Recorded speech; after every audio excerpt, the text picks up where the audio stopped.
Eles achavam que ele seria diferente. Talvez por ser americano, por aquele sorriso sincero, ou por não parecer com os outros. Mas bastaram 5 dias depois de surgir na varanda como o novo Papa para que Leão XIV dissesse algo que fez metade do mundo silenciar em choque e a outra metade explodir de fúria. Naquele instante, os jornalistas na praça baixaram suas canetas. Ninguém estava preparado para o que viria. Só haviam se passado 3 dias desde que a fumaça branca subiu ao céu sobre a Capela Sistina, em 8 de maio de 2025, e o mundo inteiro conhecia um novo nome: Papa Leão XIV. Ele não se parecia com o que muitos esperavam. Não era italiano, nem europeu. Não vinha de linhagens nobres, tampouco de seminários antigos escondidos nas colinas romanas. Nasceu em Chicago, cresceu no interior dos Estados Unidos.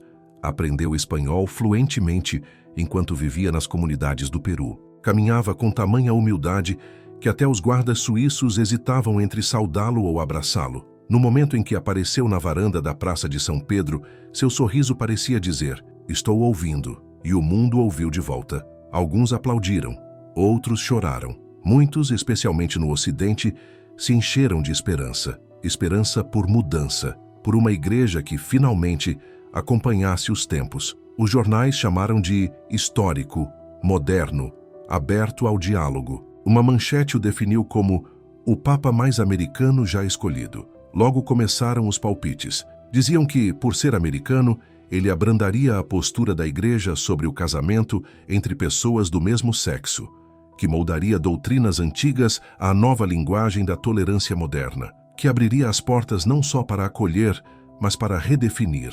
Fóruns online fervilhavam, debates televisivos se inflamavam, e até nos corredores silenciosos do Vaticano, a especulação crescia a cada hora. Ele é de Chicago, dizia um âncora.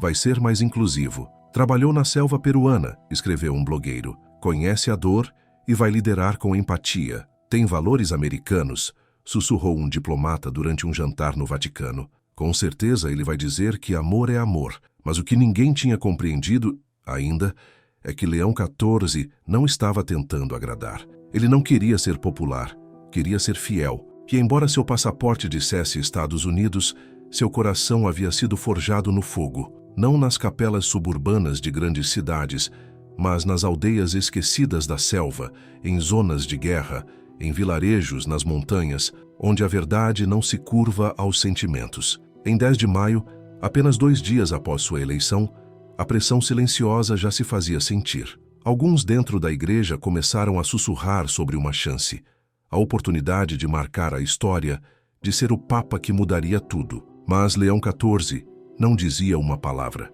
não postava nada, não dava pistas. Todas as manhãs, antes que os pátios se enchessem de turistas e câmeras, ele se recolhia em oração. E quando caminhava descalço sobre as pedras frias do Palácio Apostólico, era como se estivesse de volta às trilhas enlameadas de Ayabaca, no Peru, onde havia servido décadas antes. Ele não tinha vindo para agradar, tinha vindo para servir. Mesmo assim, o mundo insistia em projetar nele suas expectativas. Afinal, diziam, ele era diferente, era mais jovem, era americano, sorria quando acenava. Ele é como a gente, murmuravam. Ele entende. Mas ninguém ali tinha visto o que ele viu. Não tinham enterrado crianças vítimas da violência do tráfico. Não tinham presenciado famílias inteiras se despedaçando por falta de fé. Muito menos conheciam as páginas marcadas de sua Bíblia em espanhol, a mesma que ainda repousava ao lado de sua cama. Na noite do dia 13 de maio, um colunista americano escreveu: "Esperamos que o Papa Leão XIV finalmente alinhe a igreja ao amor moderno. O que ninguém sabia, o que ninguém poderia imaginar, é que ele já havia escrito sua resposta, e ela não viria da forma que o mundo esperava. Não seria um gesto sutil. Nem os jornalistas, nem os mais progressistas, tampouco os cardeais que o haviam eleito, estavam preparados para o que estava prestes a acontecer. Na manhã de 16 de maio de 2025, a Sala Clementina, no coração do Palácio Apostólico, estava tomada pela expectativa. Representantes de mais de 180 países haviam se reunido para a primeira audiência formal com o novo Papa. O ambiente era uma mistura de reverência e curiosidade. Todos queriam entender para onde apontaria o novo pontificado de Leão XIV. Até aquele momento, ele permanecera sereno, silencioso. Mas naquele dia, suas palavras iriam ecoar muito além das paredes douradas do Vaticano e deixariam o mundo inteiro em silêncio. Ele entrou na sala com a serenidade de quem sabe o peso do que carrega. Embora suas raízes americanas e o tempo vivido como missionário no interior do Peru tenham levado muitos a imaginar que ele traria mudanças progressistas à doutrina da Igreja, especialmente nas questões ligadas à comunidade LGBTQIA+, o que se ouviu naquele dia surpreendeu o mundo inteiro. Logo no início de sua fala, Leão XIV agradeceu pelas mensagens de carinho que recebeu após sua eleição e manifestou pesar pela partida do Papa Francisco. Com um tom de proximidade, destacou o valor da comunidade diplomática, chamando-a de uma família que compartilha tanto alegrias quanto dores, unida por valores humanos e espirituais. Mas foi então que veio a frase que ecoaria além dos muros do Vaticano. Ele declarou com firmeza e calma: cabe aos governos construírem sociedades pacíficas, sobretudo investindo na família, fundada sobre a união estável entre um homem e uma mulher. O impacto foi imediato.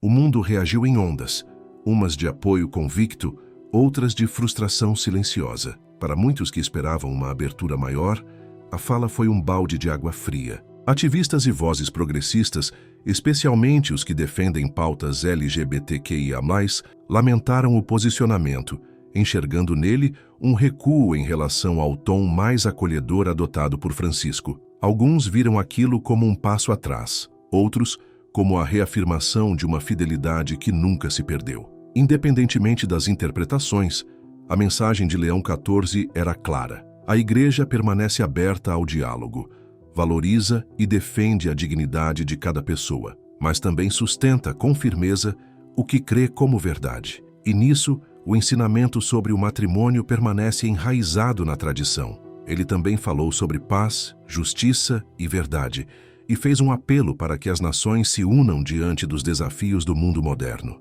Aquele discurso marcou um divisor de águas. Mostrou ao mundo que o novo Papa está disposto a dialogar com os tempos, mas sem negar os fundamentos da fé. Enquanto debates acalorados ganhavam força nas redes sociais e manchetes do mundo inteiro repetiam sua frase sobre a família, dentro do Vaticano e fora dele, uma coisa se tornava evidente. Leão XIV havia chegado, e com ele, o peso silencioso de um tempo novo. Não necessariamente mais fácil, mas certamente mais verdadeiro. A resposta veio rápida e intensa. Cidades como Nova York, Londres e Berlim se tornaram palco de protestos. Em frente a catedrais e embaixadas, grupos organizados erguiam cartazes com frases como "O amor é amor" e "Inclusão já". Para muitos da comunidade LGBTQIA+, aquele momento soou como uma traição. Havia uma esperança silenciosa, mas forte, de que o primeiro Papa americano fosse o início de uma nova era de acolhimento dentro da Igreja. Essa esperança, porém, se partiu em silêncio, diante das palavras firmes de Leão XIV. As reações se dividiram. Alguns membros do clero demonstraram preocupação, com receio de que aquele posicionamento pudesse desfazer as pontes que haviam sido construídas durante o pontificado anterior. Outros, porém, apoiaram com convicção, destacando a importância de manter viva a fidelidade à doutrina. Nos bastidores e nos púlpitos, bispos e sacerdotes entraram em discussões profundas. Alguns pediam um olhar mais pastoral, sugerindo que, ainda que a doutrina não mude, a Igreja deveria encontrar formas mais próximas de acompanhar e sustentar todo ser humano, independentemente de sua orientação sexual. Os dias que se seguiram a 16 de maio de 2025 deixaram clara a atenção. A reafirmação de Leão XIV provocou uma série de debates, tanto fora quanto dentro da Igreja. As divisões e desafios não eram mais velados,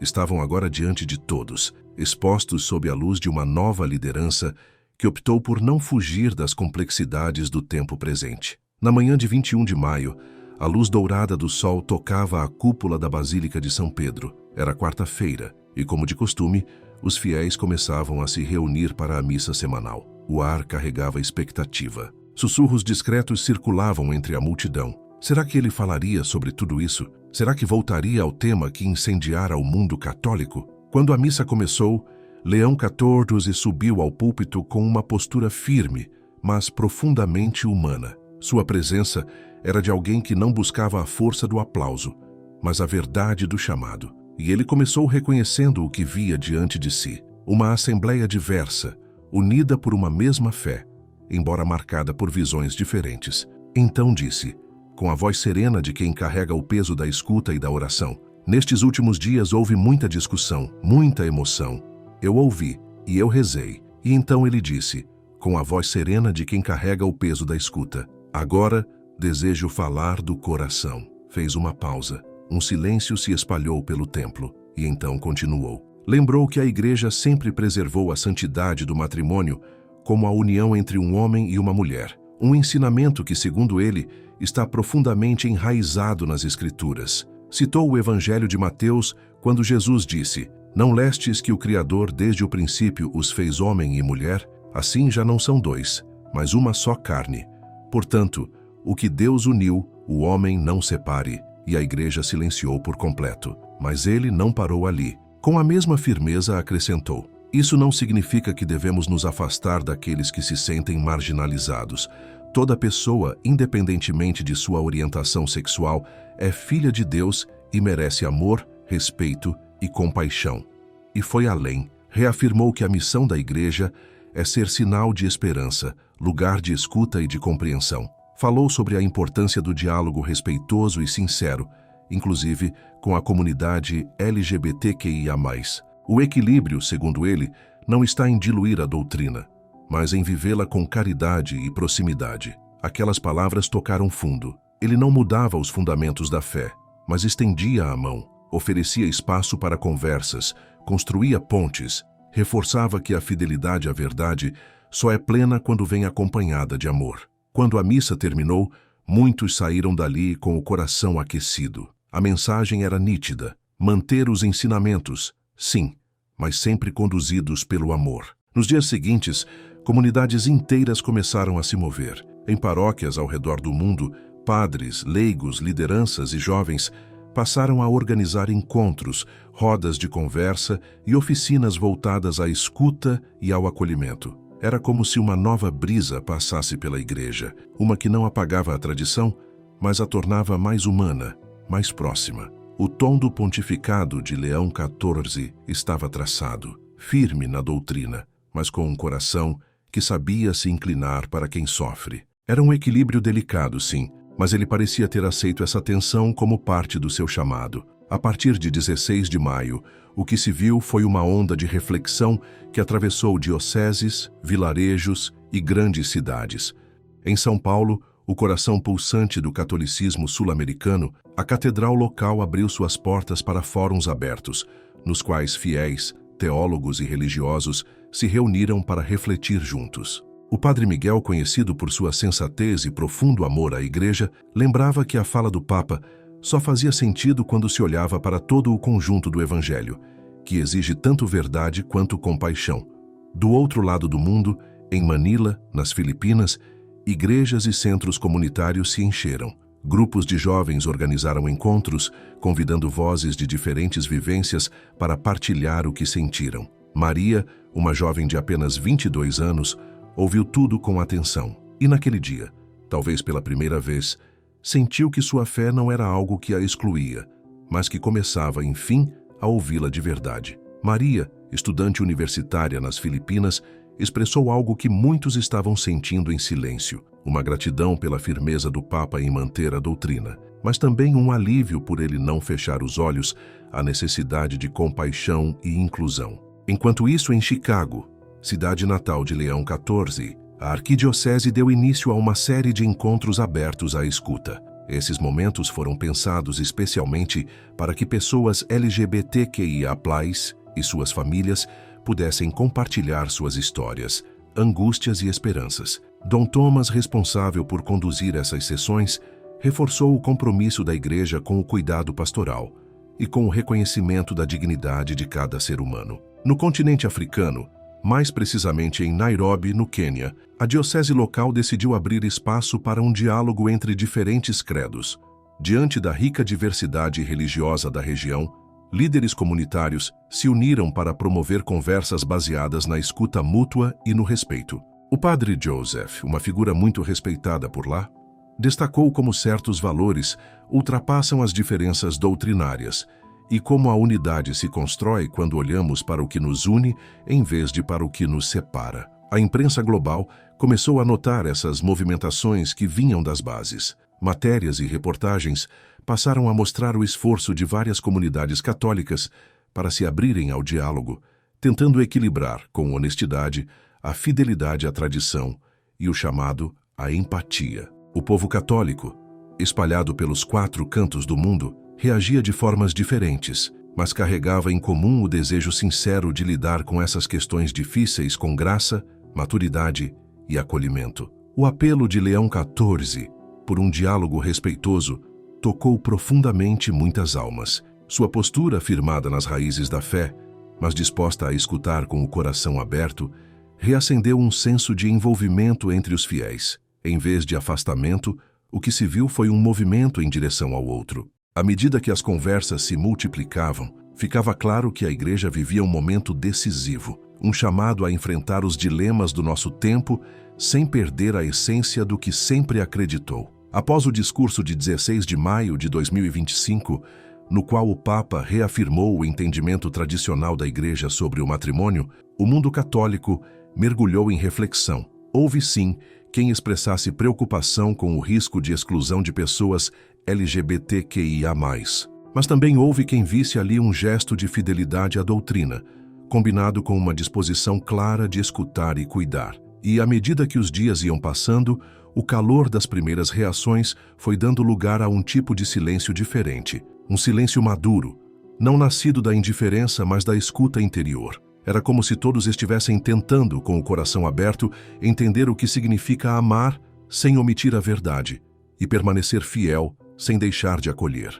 Não era um silêncio de confusão, mas de reflexão. Aos poucos, muitos fiéis começaram a mergulhar com mais profundidade nas palavras de Leão XIV. Em São Paulo, por exemplo, as igrejas se tornaram espaços de partilha. Em pequenos grupos, paroquianos se reuniam para conversar com serenidade sobre a mensagem do Papa. O padre Miguel, teólogo muito respeitado na comunidade, chamava a atenção para algo essencial. Era preciso enxergar aquelas palavras dentro do contexto mais amplo da missão da Igreja, que é, ao mesmo tempo, ensinar e cuidar. Do outro lado do mundo, em Manila, nas Filipinas, jovens se mobilizaram, criaram espaços de escuta e convidaram pessoas de diferentes trajetórias para partilhar suas visões. Maria, universitária de 22 anos, disse algo que ecoou nos corações de muitos. Valorizava a fidelidade do Papa à doutrina, mas sentia alívio ao perceber que ele não ignorava a importância da compaixão e da inclusão. Era essa combinação de firmeza com empatia que lhe dava esperança. Em Chicago, cidade natal de Leão XIV, a arquidiocese organizou sessões de escuta voltadas especialmente à comunidade LGBTQIA+, e suas famílias. Foi um gesto simbólico e concreto ao mesmo tempo. Pessoas que por anos se sentiram à margem, agora tinham um espaço para contar suas histórias, expressar suas dores e, sobretudo, serem ouvidas. Dom Thomas, que acompanhava de perto essas iniciativas, reforçava o compromisso da Igreja em não fechar os olhos para ninguém, porque cada vida, cada pessoa carrega em si uma dignidade sagrada. Na África, em Nairobi, no Quênia, os encontros ganharam um tom interreligioso. A diocese local, entendendo a riqueza espiritual da região, convidou líderes de diferentes crenças para conversarem sobre convivência, respeito e valores comuns. O padre Joseph, uma voz de referência na região, falava com entusiasmo sobre o que unia mais do que separava. Para ele, o verdadeiro testemunho de fé era aquele capaz de enxergar o outro com reverência, mesmo quando se pensa diferente. Essas iniciativas começaram a despertar a atenção da imprensa. Reportagens começaram a mostrar o que acontecia longe dos holofotes. Encontros sinceros, comunidades se abrindo, pessoas que antes se calavam agora encontrando voz. Um novo tipo de engajamento se espalhava pelas paróquias. O desejo real de viver a fé com verdade, mas também com escuta, sensibilidade e acolhimento. O chamado de Leão XIV ao diálogo não ficou apenas nas palavras. Ganhou corpo, voz, presença. Sua forma de conduzir o início do pontificado, firmada na tradição, mas aberta à conversa, despertou um novo interesse entre os fiéis. Era como se a igreja, diante dos desafios do presente, estivesse encontrando coragem para continuar fiel sem se fechar. E então, depois dos protestos, das manchetes acaloradas e dos debates intensos, algo inesperado começou a acontecer. Cartas. Centenas. Depois, milhares. Vieram do Brasil, das Filipinas, da Irlanda, da Nigéria, do Canadá, dos Estados Unidos, do Peru. Algumas escritas à mão, com caligrafia caprichada. Outras enviadas por e-mail ou publicadas em redes sociais para que o mundo inteiro pudesse ver. Mas quase todas começavam da mesma forma.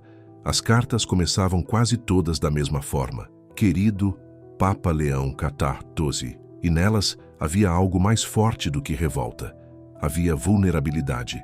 Vieram de católicos LGBTQIA+, e de suas famílias. Eram cartas sinceras, muitas vezes dolorosas. Algumas diziam: ainda estou machucado. Outras confessavam: você não sabe como é sentar num banco da igreja e se sentir invisível. Mas o que mais tocou, o que realmente mudou o clima de tudo, foi que muitas dessas cartas também continham um agradecimento inesperado. Obrigado por falar conosco, não sobre nós, não ao nosso redor, conosco. Essa diferença para muitos foi como um soco no peito, porque pela primeira vez em muito tempo, um papa havia se pronunciado sobre um tema que dividia a igreja há décadas, e não com frieza ou linguagem distante, mas com um tom que dizia: eu vejo você, eu não mudei o ensinamento, mas também não vou ignorar a sua dor. E foi justamente essa mudança de tom que passou a ser chamada, por teólogos da Universidade Gregoriana de Roma,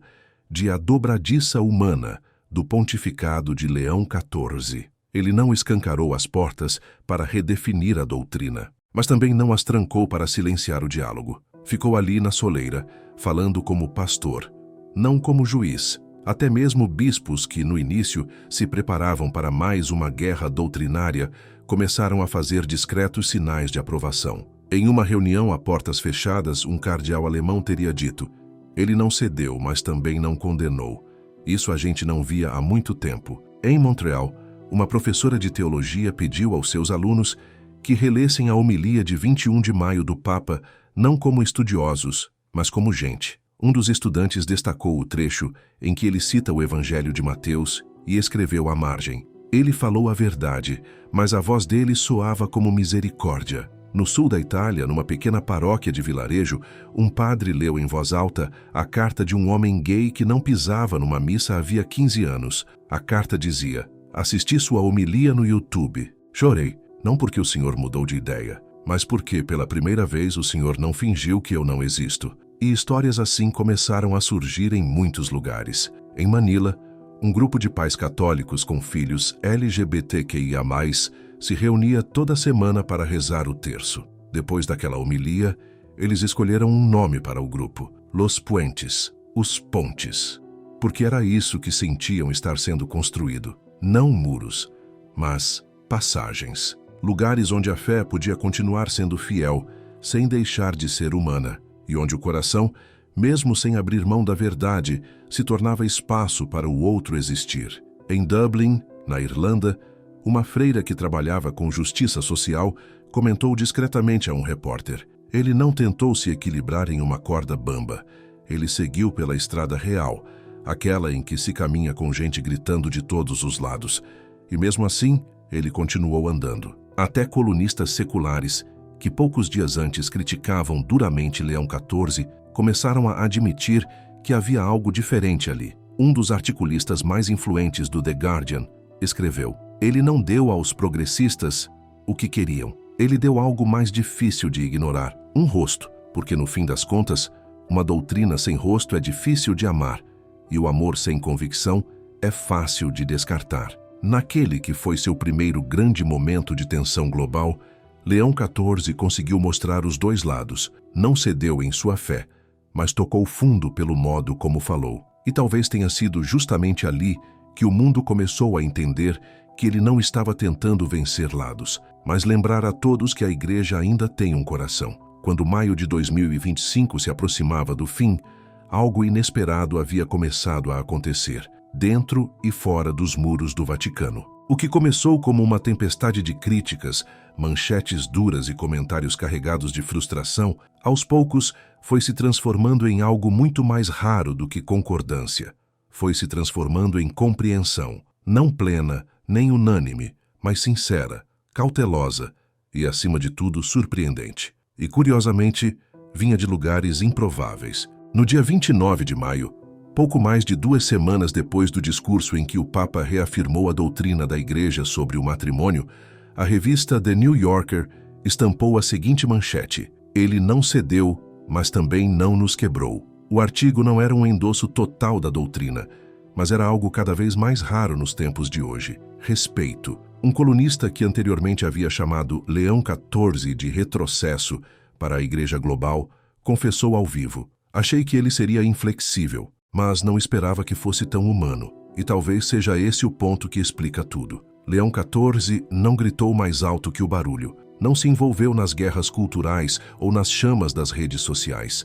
Ele simplesmente permaneceu firme, deixando que suas palavras fossem um sopro de calma num mundo que parece não tolerar o silêncio. Numa época em que a maioria dos líderes escolhe lados e grita, ele preferiu trilhar um caminho mais difícil, o do meio. Mas não um meio covarde, de concessão. Um meio de coragem, convicção com compaixão. Historiadores da Igreja começaram a chamar isso de o momento de travessia, o ponto exato em que, sob uma nova liderança, a Igreja conseguiu manter a verdade e a ternura no mesmo fôlego. Durante uma mesa redonda no Vaticano, um teólogo respeitado da Universidade de Salamanca definiu com uma simplicidade que tocou fundo: Leão XIV mostrou que ainda é possível falar com firmeza, sem fechar o coração, e que a fé, quando encontra o rosto do outro, não se enfraquece, ela se humaniza. Ele não reinventou a doutrina.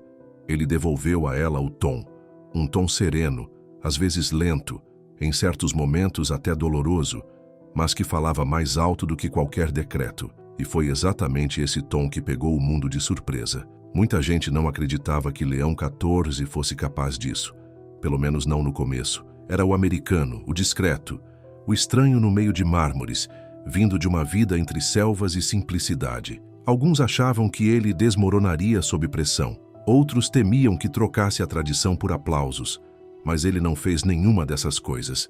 Apenas permaneceu exatamente onde estava e, em silêncio, convidou os outros a se aproximarem. Não puxou ninguém para o lado dele.